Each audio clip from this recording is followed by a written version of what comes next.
سورت فاتحہ کے بارے میں جیسے کل ایک حدیث رکھی تھی، اسی سے ملتی جلتی ایک حدیث اور بھی موجود ہے کہ نبی کریم صلی اللہ علیہ وسلم کے پاس صحابی آئے، انہوں نے کہا میں نے ایک پاگل دیوانے مجنوں کے اوپر اس فاتحہ کا دم کیا ہے اور اس کو دم کرنے کی وجہ سے وہ مکمل صحت یاب ہو گیا ہے۔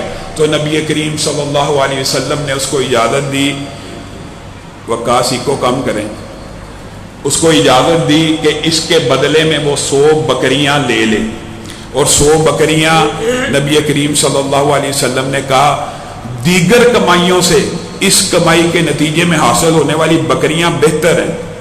گویا یہ جو معاشرے کے اندر کوئی بندہ رقیہ شریعہ کرتا ہے تو اس کے عوض اگر کوئی بندہ ہدیہ دے اس کو قبول کرنا جائز ہے، لیکن رقیہ کرنے کی فیس لینا بہرحال اس کے اندر محدثین کا اختلاف ہے، اور یہ بات کسی طور پہ مناسب نہیں ہے کہ انسان دم کرنے سے پہلے ہی اس دم کا کوئی معاوضہ یا فیس مقرر کرے۔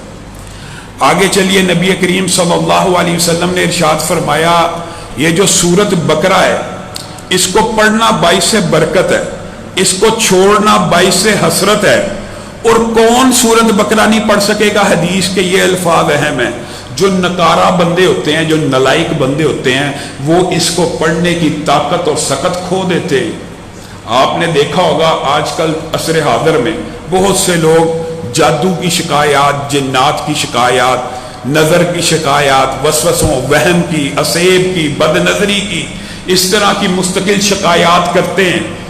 ان تمام کی تمام باتوں کے جو مجرب نسخے ہیں وہ بھی آپ کو یاد ہونے چاہیے۔ ان میں سے ایک مجرب نسخہ جو جمعے میں آپ کو بتلایا تھا، لا الہ الا اللہ وحدہ لا شریک لہ لہ الملک و لہ الحمد وہو علی کل شیء قدیر۔ جو بندہ ایمان، توکل اور پختہ یقین کے ساتھ صبح اور شام 100 دفعہ یہ پڑھ لیتا ہے، ہو نہیں سکتا کہ وہ جادو اور جنات سے آزاد نہ ہو جائے، نظر بد اور اسیب سے آزاد نہ ہو جائے۔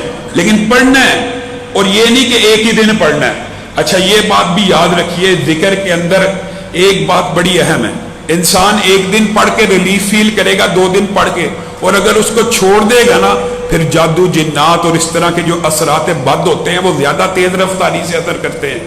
آپ نے اس کو مستقل اپنی زندگی کا حصہ بنانا ہے۔ نبی کریم صلی اللہ علیہ وسلم نے ارشاد فرمایا جس گھر کے اندر 40 دن سورت بقرہ پڑھی جاتی ہو، 40 دن جس گھر میں سورت بقرہ پڑھ لی گئی ہے نا، اب اگر کسی بندے میں سستی ہے وہ ٹیپ ریکارڈر پہ لگا لے، لیکن اصل اصول ہے خود پڑھے، یا اصل اصول ہے کہ سماعت کرے، کم از کم سنے ضرور۔ اور اگر 40 دن تک اس کے گھر میں یہ پڑھی جا رہی ہے، یہ بھی حدیث صحیح ہے، اس کے گھر سے جادو، جنات، شیاطین بھاگ جاتے۔ اور اسی پر بس نہیں ہے، اس سورت کے اندر ہی بہت سے اور وظائف ہیں، ان میں سے ایک وظیفہ اکیلا آیت الکرسی ہے، تو جس کے بارے میں 3 مشہور حدیثیں حضرت ابو ہریرہ کی، حضرت ابو ایوب انصاری کی، 3 مختلف حدیثیں ہیں، اور لیکن تینوں کا جو مفہوم ہے وہ کیا ہے کہ ایک غلہ ہے، اس کے اوپر نگران کھڑے ہیں، وہ کوئی چوری کرنے آتا ہے تو اس کو بھگا دیا جاتا ہے۔ حضرت ابو ایوب نے بھی یہی بات بتائی کہ ایک جننی آئی ہے، حضرت ابو ہریرہ نے بھی یہی بات بتلائی کہ ایک بندہ آیا ہے، اور جاتے وقت جب حضرت ابو ایوب انصاری نے کہا تجھے پکڑ کے نبی کریم کے حوالے کر دوں گا، تجھے گرفتار کروں گا، اس نے کہا مجھے نہ پکڑا جائے، میں تمہیں ایک وظیفہ بتاتی ہوں، اگر تم یہ وظیفہ پڑھو گے تو میں اس غلے کو چوری کرنے کی استطاعت ہی نہیں رکھوں گی۔ تو آپ نے پوچھا وہ کون سا وظیفہ؟ کہا آیت الکرسی۔ نبی کریم صلی اللہ علیہ وسلم کو جب اس بات کی اطلاع ملی، نبی کریم نے کہا ہے جھوٹی تھی، بات سچی کر گئی ہے۔ اور اسی طرح حضرت ابو ہریرہ کی حدیث کے بھی یہی الفاظ ہیں، ہے جھوٹا تھا، بات سچی کر گیا ہے۔ یاد رکھیے ایمان اور یقین کے ساتھ کوئی بندہ توکل کے جو ابواب ہے ان کو مانتے ہوئے، ہمارا اور آپ کا پختہ عقیدہ ہونا چاہیے، یہ یقین کی بھی بات ہوتی ہے۔ یہ نہیں ہے کہ آپ نے گھر کو لاک نہیں لگایا، الماری کو تالا نہیں لگایا اور کہ اللہ کی سپرد، یہ توکل نہیں ہے۔ توکل کیا ہے؟ آپ نے اپنے پیسے کو، کسی چیز کو اچھی طرح محفوظ کر لیا دنیاوی اسباب کے تحت، پھر آیت الکرسی پڑھ لیں، یقین مانیے اس طرح کے متعدد واقعات معاشرے میں مشہور ہیں کہ جنہوں نے آیت الکرسی پڑھ کے توکل کے باب میں اللہ کے اوپر اعتماد کر کے اپنی گاڑی کو اپنی کسی چیز کو کھڑا کیا، وہ چوری بھی ہو گئی تو چند دن کے بعد اللہ رب العزت نے اسی طرح اس کے یقین کی وجہ سے لوٹا دی۔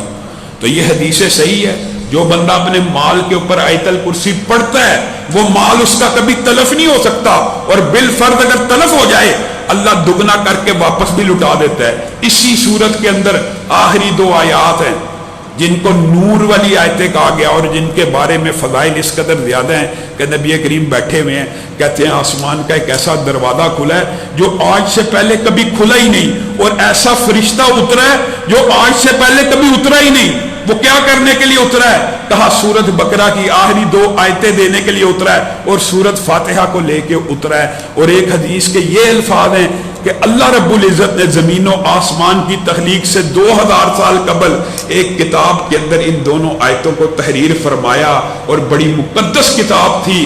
اور نبی کریم صلی اللہ علیہ وسلم نے ہمیں اطلاع دی، ایک بندہ سست ہے، وہ 10 آیتیں نہیں پڑھ سکتا قرآن پاک کی رات کو سونے سے پہلے۔ آپ کو پتہ ہے کل یہ بات بتلائی تھی کہ 10 آیتیں پڑھنا ہر مسلمان کے اوپر واجب اور فرض کی حیثیت رکھتا ہے، کیونکہ حدیث صحیح ہے جو بندہ 10 آیتیں پڑھے بغیر سو گیا وہ غافلوں میں لکھ دیا جاتا ہے۔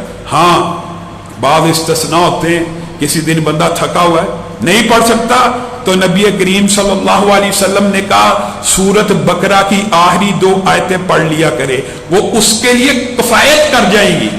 اب یہ جو کفایت کر جانے کے الفاظ ہیں حدیث میں اس کا مطلب پتہ کیا ہے؟ محدثین نے اس کے مختلف معنی بیان کیے ہیں۔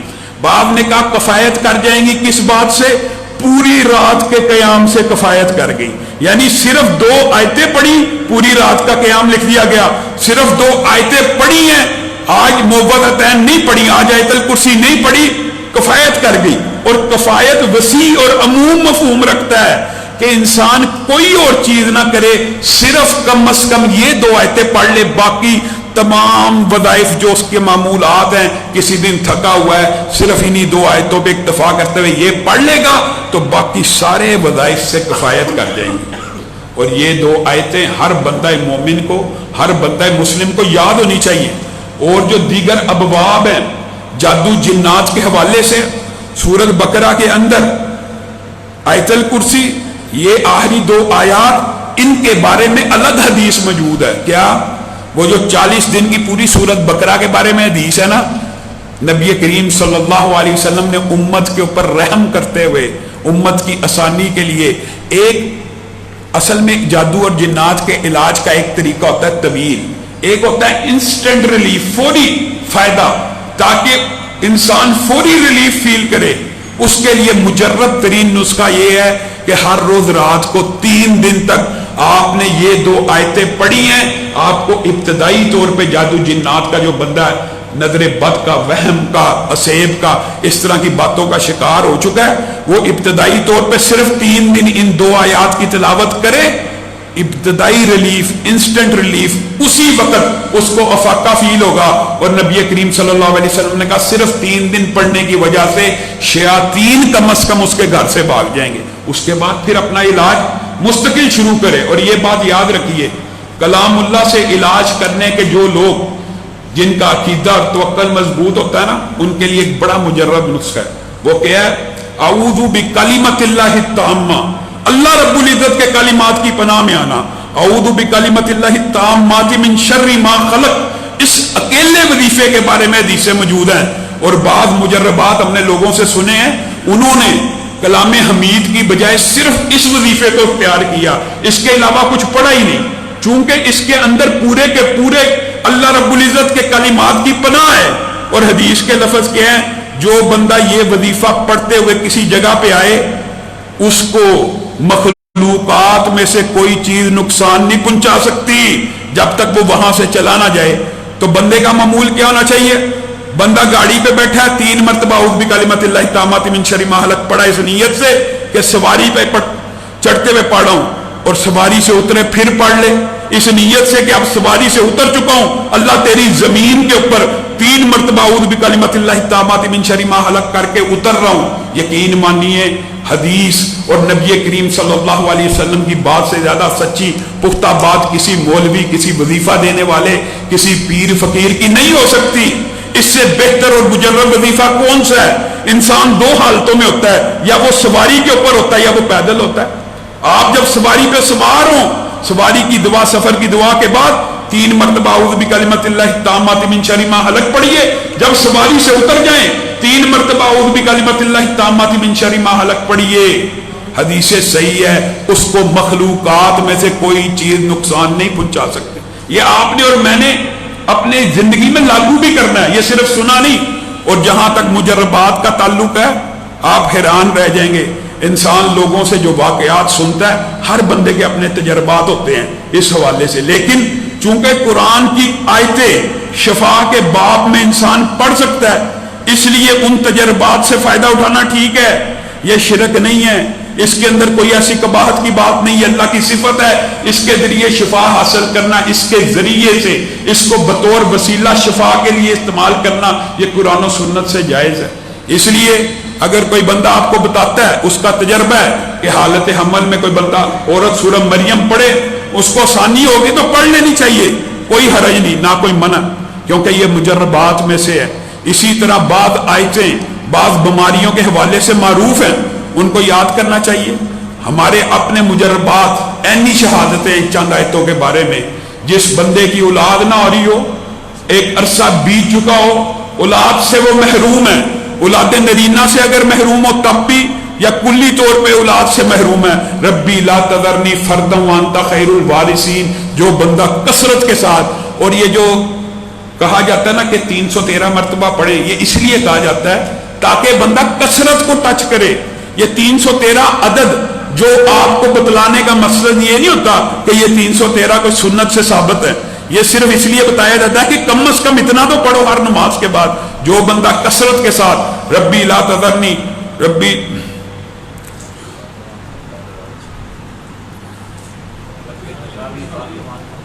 ربی لا تذرنی فردا وانت خیر الوارثین، ہر نماز کے بعد جو بندہ کثرت سے پڑھتا ہے، یقین مانیے اس کے گھر اولادیں صالحہ نرینہ اللہ رب العزت پیدا کر دیتے ہیں۔ اور اسی طرح بعض آیات بعض بیماریوں کے حوالے سے اتنی مشہور ہے، جن لوگوں کی شادی نہ ہو رہی ہو، جن بھائیوں کی اور جن بہنوں کی شادی نہ ہو رہی ہو، ان کے اوپر ہم نے یہ تجربہ کیا ہے، ربی انی لما انزلت الی من خیر فقیر۔ یہ کون سی دعا ہے؟ یہ حضرت موسیٰ کی دعا ہے۔ جب وہ کنویں کے اوپر پہنچے تھے اور مدین کی گھاٹی پہ پہنچے تھے، انہوں نے ان 2 بچیوں کو پانی بھر دینے کے بعد یہ دعا مانگی تھی اپنے رب سے، ربی انی لما انزلت الی من خیر فقیر، اللہ میں تیرے ہی در کا فقیر ہوں۔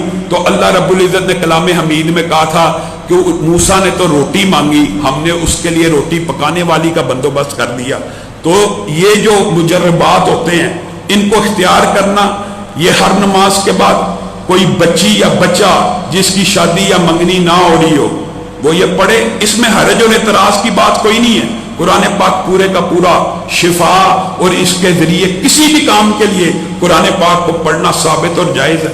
اسی طرح سورت کہف ہے، جو بندہ سورت کہف کی پہلی 10 آیات کو یاد کر لیتا ہے، وہ دجال کے فتنے سے محفوظ ہو جاتا ہے۔ صحیح حدیث ہے کہ دجال کا فتنہ اتنا شدید ہے کہ انبیاء اس سے پناہ مانگا کرتے تھے، انبیاء اس فتنے سے پناہ مانگا کرتے تھے، اور امت کے لیے کتنی آسانی ہے۔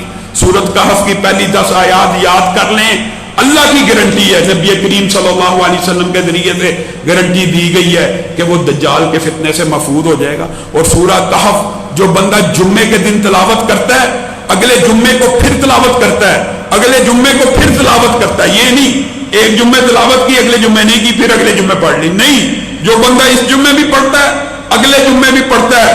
سنن کبریٰ کی سند کو امام البانی نے صحیح لکھا ہے، کہا اس کے لیے دونوں جمعوں کے مابین نور کا ایک ایسا حالہ قائم کر دیا جاتا ہے کہ پھر انسان ہر وقت اسی حالے کے حصار میں پھر رہا ہوتا ہے، اور اللہ رب العزت اس کو شیاطین اور جنات اور اس طرح کے دیگر تمام کے تمام چیزوں سے محفوظ رکھتا ہے۔ بتائیے سورت کہف پڑھنے میں کتنا کو وقت لگتا ہے؟ ایک بندہ جمعے کے دن سورت کہف پڑھے، اگلے جمعے پڑھ لے۔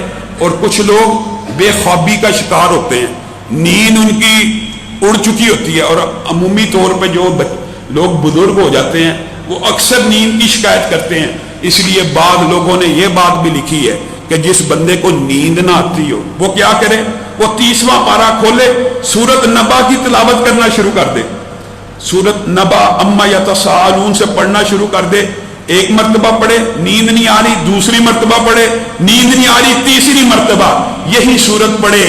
جن کے مجربات ہیں انہوں نے لکھا ہے کہ بے خوابی، ڈپریشن، بے سکونی، تھکاوٹ اس سورت سے ایسے دور ہو جاتی ہے اور انسان ہلکا پھلکا ہو جاتا ہے، اور اس سورت کی وجہ سے انسان لمبی نیند اور پرسکون نیند اور بابرکت نیند سونا شروع ہو جاتا ہے۔ اور یہ جتنی بھی صورتیں اور وظائف ہیں اگرچہ یہ مجربات سے ہیں، اور اسی طرح امتحانوں کی کامیابی کے حوالے سے مجرب وظائف ہیں، بعض لوگوں نے کچھ بیان کیا لیکن ربی ادخلنی مدخل صدق واخرجنی مخرج صدق، یہ امتحانی سینٹر میں داخل ہونے سے پہلے اگر بچہ پڑھے پیپر جس طرح کا بھی مشکل ہوگا اللہ رب العزت اس کے لیے آسانیاں پیدا کرے گا۔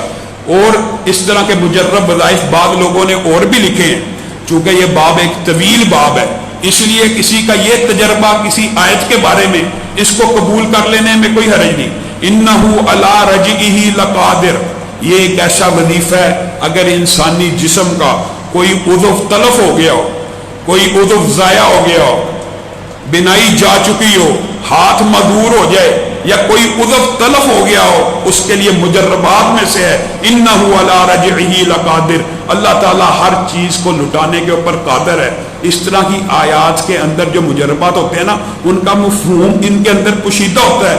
اسی طرح ہمارے ایک دوست ہیں، انہوں نے مجھے خود بتلایا اپنا تجربہ، انہوں نے کہا ایک بندے کو پتھری تھی اور وہ پتھری اتنی بڑی تھی، ڈاکٹروں نے یہ کہا کہ یہ پتھری آپریشن کے بغیر ایک ہوتا لیزر، اس کا کچھ سائز اتنا بڑا تھا کہ لیزر آپریشن کرنے میں بھی مسئلہ تھا۔ کہا میں نے اس کے اوپر ربی شرح لی صدری ویسر لی امری، یہ آیت صرف پڑھی، صرف یہ آیت پانی کے اوپر دم کر کے اس کو پلائی، اس کی پتھری چند دنوں میں ختم ہو گئی۔ اس نے الٹرا ساؤنڈ دوبارہ کروایا تو اس طرح کے مجربات بے شمار لوگ بیان کرتے ہیں قرآن پاک کی آیتوں کے حوالے سے۔ کینسر کا بہترین مجربات میں سے، اور میں نے سنا واللہ عالم یہ بات سچ ہے کہ نہیں، کہ بعض ہسپتالوں کے اندر بھی کینسر کے جو مریض ہوتے ہیں ان کو سورۃ رحمان کی تلاوت سنائی جا رہی ہوتی ہے۔ تو سورۃ رحمان کے حوالے سے، کینسر کی بیماری کے حوالے سے یہ بات معاشرے میں معروف ہے کہ اگر اس کی تلاوت بار بار سنی جائے تو اس کے ساتھ کینسر کی بیماری دور ہو جاتی ہے۔ اور اگر بندہ کسی ظالم جابر کے شکنجے میں پھنسا ہو تو سورہ یاسین کی تلاوت کے بارے میں یہ بات معروف ہے کہ وہ بندہ اگر پڑھتا ہو کثرت سے تو بچ جاتا ہے۔ اگر ثواب کی نیت کے حوالے سے بات کریں تو قرآن پاک کی یہ جو آخری صورتیں ہیں نا یہ نہایت اہم ہے۔ قل یا ایھا الکافرون کے بارے میں ایک حدیث ملتی ہے، جو بندہ قل یا ایھا الکافرون 4 مرتبہ پڑھ لیتا ہے نا پورے قرآن کی تلاوت کا ثواب مل جاتا ہے۔ جو بندہ قل ھو اللہ احد 3 دفعہ پڑھ لیتا ہے، یہ حدیث صحیح ہے، صرف 3 مرتبہ بسم اللہ سمیت پڑھنی ہے، 3 دفعہ قل ھو اللہ پڑھ لیتا ہے اس کو پورے قرآن کا ثواب مل جاتا ہے۔ اور نبی کریم صلی اللہ علیہ وسلم عقبہ بن عامر کے ساتھ سفر کر رہے ہیں، نبی کریم نے کہا پناہ مانگ، عقبہ بن عامر نے کہا کس چیز کے ساتھ پناہ مانگو؟ کہا قل اعوذ برب الفلق، پڑھ قل اعوذ برب الفلق۔ جب پڑھی عقبہ بن عامر نے تو نبی کریم صلی اللہ علیہ وسلم نے کہا اب پڑھ قل اعوذ برب الناس۔ جب قل اعوذ برب الناس پڑھ لی گئی تو نبی کریم صلی اللہ علیہ وسلم نے عقبہ بن عامر کو کہا یہ 2 ایسی پناہ مانگنے والی صورتیں ہیں کہ کوئی اور پناہ مانگنے والی چیز ان سے بہتر نہیں ہو سکتی۔ جو کچھ انسان اس میں مانگتا ہے وہ اللہ رب العزت کے اوپر واجب ہے کہ وہ بندے کو عطا کرتا ہے۔ بتائیے اب اس 2 صورتوں کے اندر انسان ہر قسم کے شرور سے، ہر قسم کے فتن سے تقریباً پناہ مانگ لیتا ہے۔ تو ہمیں اپنی زندگیوں کے اندر قرآن پاک کو ایک تو بطور ثواب پڑھنا، اس میں بھی حرج نہیں ہے۔ آپ کے سامنے یہ بات بھی رکھی تھی الف لام میم کا ترجمہ کسی کو نہیں آتا، ان 3 کو پڑھنے سے بھی 30 نیکیوں کا ثواب ہے۔ لیکن بہرحال قرآن مجھ سے اور آپ سے یہ تقاضا کرتا ہے اس سے صرف ثواب، اس سے صرف شفا، اس سے صرف جادو اور جنات کو نہ بگایا جائے، بلکہ اس کو اس لیے بھی پڑھا جائے کہ آپ کا اور میرا رب ہم سے چاہتا کیا ہے، اس نے ہمیں پیغام کیا دیا ہے، وہ ہم سے چاہ کیا رہا ہے، وہ ہم سے ڈیمانڈ کیا کر رہا ہے۔ اللہ رب العزت جو کہا گیا، جو سنا گیا، اس کو سمجھنے کی توفیق عنایت فرمائے۔